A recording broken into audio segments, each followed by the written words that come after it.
I think one of the things that the governor has done here is to understand that border security is national security. And he has seen that this is a national security emergency because you're seeing large numbers of people crossing who have criminal convictions.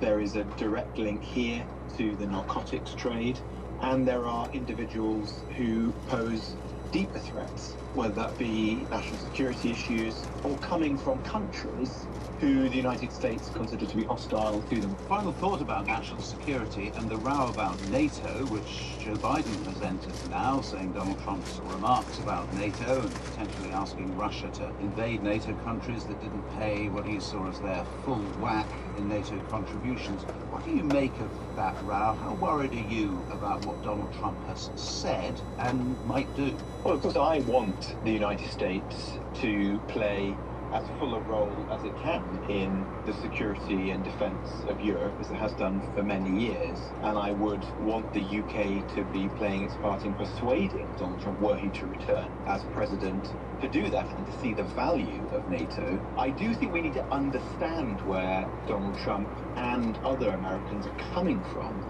on this issue, in that they see, as a matter of fairness, it isn't right that Europe, some European countries in particular, haven't been paying their fair share for their own defence. And also that the United States faces a number of challenges: economic, strategic, immigration, and has limited capacity and has to take a rational choice as to where to deploy that in the years ahead. So we have to work to increase the level of defence spending in Europe, and particularly to encourage some of those countries who have not stepped up to the plate to do so. And that, I think, is the best way to approach a potential future Trump administration, to understand the actually quite logical position that they're coming from, albeit not one that would necessarily be welcome, and to work with them to find a solution, which has to be Europe stepping up and taking responsibility for its own defence. Robert Jim, thank you. It is 20 minutes to 8. Let's have a quick look again at the papers, and the face of DJ Steve Wright will be staring up at you almost regardless of which newspaper you look at. He, of course, his death was announced just yesterday. He died at 69. Genius of radio is the label in the Mirror. What a legend in The Guardian. Truly wonderful radio legend. Steve Wright dies age 69. That's in the Mail, and you can see his picture also a bit high. Elsewhere in the newspapers and elsewhere in the media, on page 2 of the Telegraph, another story in the ongoing saga about who will own the Daily Telegraph and the Sunday Telegraph. The Spectator editor Fraser Nelson has been giving evidence to a committee of the Lords, and he said the Abu Dhabi-backed takeover of the Telegraph would open the floodgates for rich autocracies to acquire British media outlets.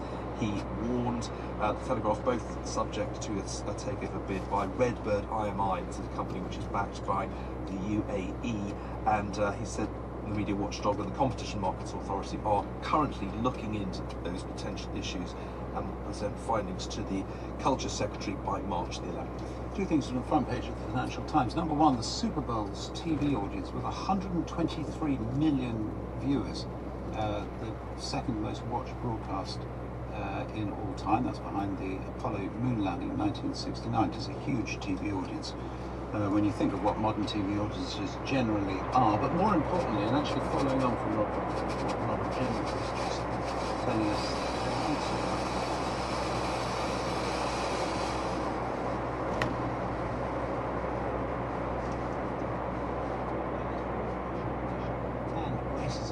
potential election of Donald Trump. So according to 3 officials, NATO is going to say that 18 of its 31 members will this year meet its target of spending 2% of GDP on defence, with the number likely to rise as budgets are adjusted. It is 18 minutes to 8. Once upon a time, it was easy to go to the moon. That, of course, is not strictly speaking true, but it is a fact that the Apollo mission saw the challenge conquered and men planted on the lunar surface. And yet in recent years, the moon has been hard to reach. Another effort to get there and land an unmanned craft was due to have blasted off in the last hour or so. They've actually postponed it to try again tomorrow. It is the second private effort in recent months. The first of them ended, of course, in pretty dismal failure after we had its live countdown on this programme, which may or may not have jeopardised it. Let's talk to Helen Sharman, the first British astronaut, and to Andrew Coates as well. He's Professor of Physics at Mullard Space Science Laboratory at University College London. Morning to you both. Morning. Morning. And it is, Helen Sharman, all joking apart, hugely difficult, isn't it, to achieve this? It's the soft landing that's the hard thing. I mean, very occasionally in years gone by, we used to occasionally miss the moon when we launched towards it. Now we tend not to miss the moon. We've got that all that much better. But it's the soft landing because it's even with modern sensors, looking at the ground and the lighting, it's so difficult to tell what the ground is actually like. You need really fast readings from your sensors. So, of course, the modern computing stuff is much better than it used to be, so that helps. But, of course, you've got this communications delay, so it has to be autonomous. If you have humans on there, so ironically, back in the 1970s, with all that old technology that we used to have then, because we had humans actually physically controlling the landing, they could react in real time. But we have to let our spacecraft do this automatically. There's no GPS equivalent, right, to precisely know exactly where your coordinates are. And you've got a whole load of dust that obscures your cameras and lenses that can trigger faulty readings just as you're getting down there. So, yeah, really tough to actually automatically soft land on the moon. We can crash, but soft landing is hard. And with those thoughts in mind, Andrew Coates, it is fascinating that there is so much effort, actually, isn't there, at the moment, to achieve those soft landings, an effort from private companies.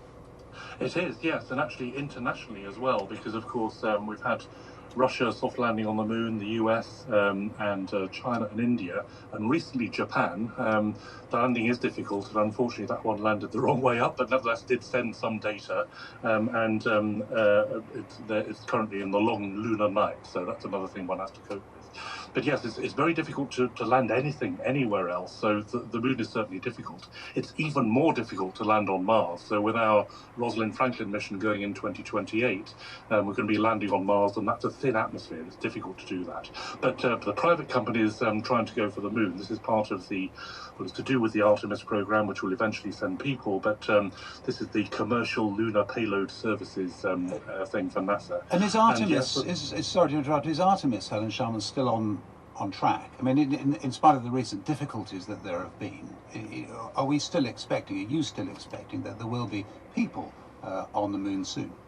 Yes, I would say, yeah, I'm very sure there will be people on the moon soon. Artemis has been postponed by a year or so, possibly up to 2 years, and so we're not expecting another launch this year, but probably next year, with humans on board, and then in the following year or two, some people will actually, yes, land on the moon, and we'll have people back walking around on the surface of the moon again. So yes, we're getting there with Artemis, and these missions that are happening now, this one that we're really expecting to launch very soon this week, will be part of understanding how we're going to be able to have humans on the moon again. And when we get there, Andrew Coates, it's to do what?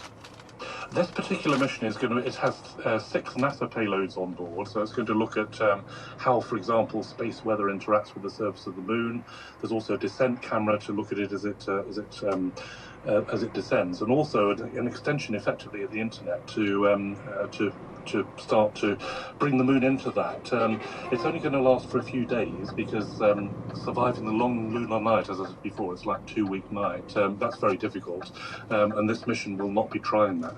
But as well as the 6 payloads from NASA, it also has 4 commercial payloads as well. So things like testing sportswear and how that copes with the very tough lunar thermal environment. So some interesting things on board, and those are the things which will be tried. And as Helen says, this is part of building up towards human exploration eventually, probably September 2025. And when that exploration happens, Helen, the important thing is water, isn't it?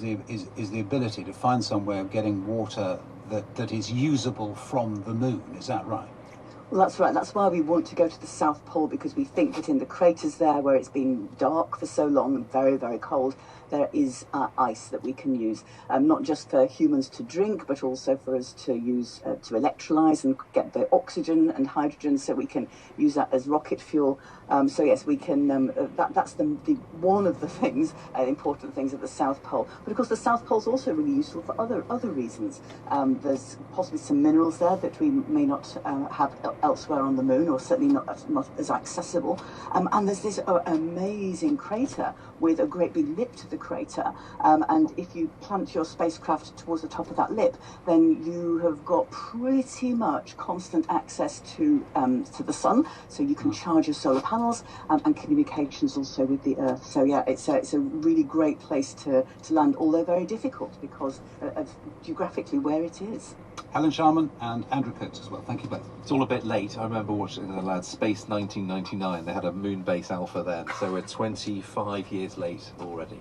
12 minutes to 8. It's time for Thought for the Day. The speaker this morning is the Reverend Jane Manfredi. Good morning. Good morning. I am dust. Minute particles of life knitted together in my mother's womb. Dust, like that which is thrown out into space by the explosion of a star. Dust, that's invisible in the air, but which dances in sunlight. Dust, that sits thickly and far less romantically on the slats of my window shutters, no matter how many times I clean them. Regular, everyday, commonplace dust. Today it's Ash Wednesday, so I'll go to church and have ashes pressed onto my skin, which will remind me that I'm not perfect or special. I'm as ordinary as the dust that's placed upon my head, the same as the people kneeling beside me, the well-off, the struggling, the beautiful, the not so beautiful, the old, the young, the sick, the fit. The priest will say to each of us, remember, you are dust, and to dust you shall return. Turn away from sin and be faithful to Christ. What follows is 6 weeks of Lenten fasting. So I'll give up the red wine I like to drink on Friday nights and the takeaways from our local Chinese restaurant. I'll try to pray more often and temporarily abandon the lightweight novels I enjoy in favour of something more spiritually uplifting. I'll save the money I would have spent on takeaways and eating out, and I'll give it to a charity instead. I'll work on not losing my temper with my husband, or being grumpy, or gossiping with my mother, a favoured pastime. And by the end of this simulated time in the Lent wilderness, I will feel virtuous. I'm still dust. For Christians, the ash on our foreheads is the great leveller, which reminds us that yes, we will die, but while we live, we are all burdened by the same human frailties, flaws and weaknesses as each other. On this day, we confront not only our mortality, but also our imperfection. Sin, that most unpalatable aspect of the Christian faith, is one which gives me huge comfort, because the person kneeling next to me in church is as fallible as I am. And in a world where equality is everything, I need to know that we are all equal in our capacity to make mistakes and mess things up. I don't need to know that God loves me because he thinks I'm special. I need to know I'm loved and valued in all my dusty ordinariness. On this Valentine's Day, this is how we love each other. This is how we forgive. This is how we accept that we are fully, fallibly human. We are dust. And that was Thought for the Day with the Reverend Jane Manfredi. Brings us to 9 minutes to 8. In the last hour, we got the latest inflation numbers, and we found out UK inflation was 4% year on year in January. That was the same rate we saw in December. Forecasters had expected a slight rise to 4.2%, but remember the Bank of England target set by the government is 2%. The biggest upward factor last month was rising gas and electricity costs, but that was somewhat offset by the cost of furniture and food. What will the Bank of England make of all this? They watch these numbers very, very closely. Sir Charlie Bean is former Deputy Governor of the Bank of England, now Professor of Economics at the London School of Economics, and is in our radio car. Good morning, Sir Charlie. what are we to make of this? We were warned that inflation wouldn't come down in a straight line. We seem to have stuck here. I think the answer to your question about what the bank will make of it is probably not a lot. There's not a huge amount of news in today's release. Inflation's a bit lower than people were expecting, but the surprise is quite small and of the sort of order that you quite often get. And it's worth noting that when you dig down at things like services inflation, which the bank pay quite a lot of attention to because it tells you more about the underlying forces, that did indeed tick up a little bit. I don't think there's a lot of news in the inflation release. What I think carries more information to the bank was actually yesterday's pay release, because the bank, there's not much they can do about current inflation. They have to be looking to what's determining inflation further down the road, and pay is a very large component of that. And pay growth is still running in excess of 6%. Pay settlement seems to be running about 5%, and that's way above what's consistent with the inflation target. Yeah. The Chancellor would say that's good news. They're saying that the cost of living squeeze is over because wages are rising faster than prices. But the bank might not take the same view of that, saying that because, as you say, they really do carefully monitor wage growth, and that's much higher than they would like it to be. Well, the thing is, you can only really have faster growth in wages and prices if it's being justified by higher productivity. And of course, the missing ingredient in this story is productivity. The UK's productivity performance has been really pretty poor. And that matters, just to recap, because you can grow faster without causing more inflation if you get more productive over time, and that increase absolutely and gains in that have stalled. Absolutely. Now, you can have a temporarily faster rate of wage growth, particularly if some of it's sort of catching up for past low pay growth in the past, but consistently high pay growth, running at something like 6%, is 3 percentage points higher than is what's really consistent with meeting the inflation target. And would that, therefore, as long as pay growth is at that kind of level, will that stop the Bank of England lowering interest rates in the medium term? Essentially, yes. I would be very surprised to see the bank lowering bank rate until it was confident that pay growth was coming down to be consistent with inflation being near the target out in the medium term. So for those people who are looking at what their mortgage might cost or what their borrowings might cost, they should keep their eyes on that pay growth number, because that will be the cue for the bank to start lowering rates and people to start getting cheaper mortgages. Yes, the one thing that might change that was if there were clear signs that the economy was slowing very sharply, more sharply than the bank expects. But all the signs are at the moment basically the economy is going sideways. It's funny you say that, because we're going to get the GDP numbers tomorrow morning at 7 o'clock. If that shows, as many people are expecting, the economy did contract a little bit, that will be 2 quarters in a row. That is a technical recession. If the Bank of England sees that we are in technical recession, does that make the argument for lowering interest rates that much stronger? Does it change their thinking? The answer to that is no. The idea of a technical recession is something the media and commentators use. It doesn't actually make a lot of economic sense.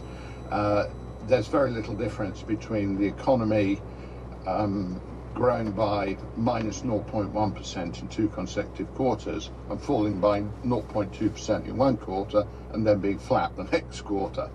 And really the big picture, recognizing that you can't measure the economy precisely, has been one of basically output having been flat for the best part of a year and a half. Okay. And the expectation is that will sort of broadly continue with maybe some modest pickup in growth as we go through this year, as the effect of past rate increases start waning. Yeah, well, you may say it doesn't matter, but a lot of people will say that given the Prime Minister said one of his 5 goals was growing the economy, people will make that observation. The politics, certainly. Okay. Sir Charlie Bean, former Deputy Governor Beckman, thank you. 3 minutes to 8. Simon King with the weather. Just in fact, so much indeed. Temperatures are on the rise in the next few days. In fact, they'll be way above the average. We could see 17 degrees Celsius in the southeast of England through tomorrow afternoon. And already this morning, it's a very mild start to the day, but we've got lots of cloud and some outbreaks of rain. So for southwest and southeast England and eastern England, lots of cloudy skies this morning. Some rain at times really throughout the day. Keep your umbrella handy.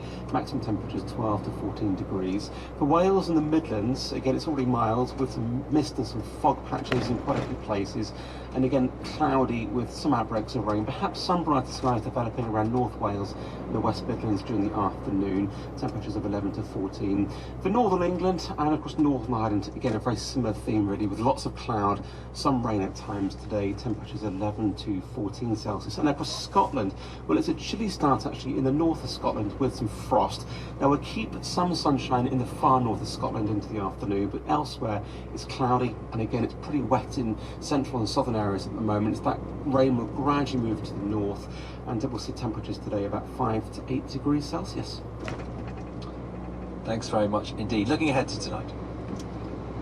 Hey, Radio 4, play me the news, but different? The news, satirised and remixed by the award-winning John Holmes. Researchers say they've edited the DNA of Holly Willoughby to make her partially chicken. You know what I mean? Roger Stone's had a busy few weeks photoshopping the heads of dogs onto the body of a lobster. The week's big stories, like you've never heard them before. The bombs at Big Ben are expected to run out within 24 hours. The Chimes deny any wrongdoing. The Skewer. On Radio 4 and BBC Sounds. Starts tonight at 11:15. In the next hour, Labour talk to us for the first time since suspending the 2 candidates in upcoming by-elections, and Joe Wiley and Nicky Campbell here to remember and to celebrate the life of Steve Wright. You are listening to Today on Radio 4 with Justin Webb and Simon Jack.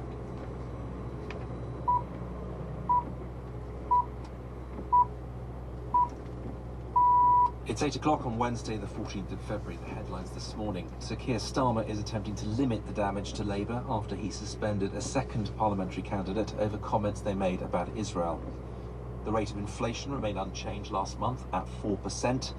New figures show a big rise in violence and abuse against shop workers, and it's emerged North Korea hacked into the personal emails of a member of the South Korean president's team just before they started a state visit to the UK.